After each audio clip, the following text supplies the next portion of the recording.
ఈ జిల్లాలో పేదవాళ్ళు ఉన్నారు. అలాంటి పేదవాళ్ళకి ఒక 2 ఆవులు గాని 2 గేదెలు పట్టించగలిగితే వాళ్ళ జీవితాల్లో 15 రోజులకు ఒకసారి 10,000 రూపాయలు 15,000 రూపాయల ఆదాయం వస్తుంది. దీనివల్ల ప్రతి ఒక్క పేదవాడు పేదరికం నుంచి పైకొచ్చే పరిస్థితి వస్తుంది. దీనికి కూడా శ్రీకారం చుడతాను.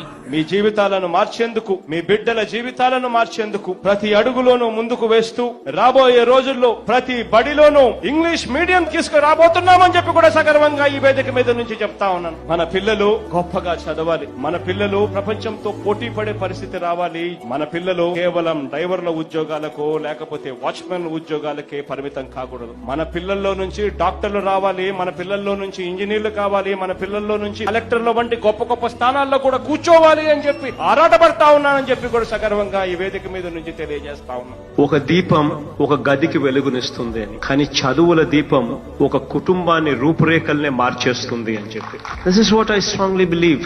నెక్స్ట్ జనరేషన్ కి ఏదన్నా మనం ఇవ్వగలిగే ఆస్తి ఏదైనా ఉంది అని అంటే అది చదువులు. చదువు ఉంటేనే ఒక కుటుంబం బిలో పావర్టీ లైన్ నుంచి నెక్స్ట్ స్టేజ్ లేకి పోయే అవకాశం, పరిస్థితి ఎప్పుడు వస్తుంది అని అంటే ఆ కుటుంబం నుంచి ఒక్కడన్నా గొప్ప చదువులు చదవగలిగితే. Download ShareChat.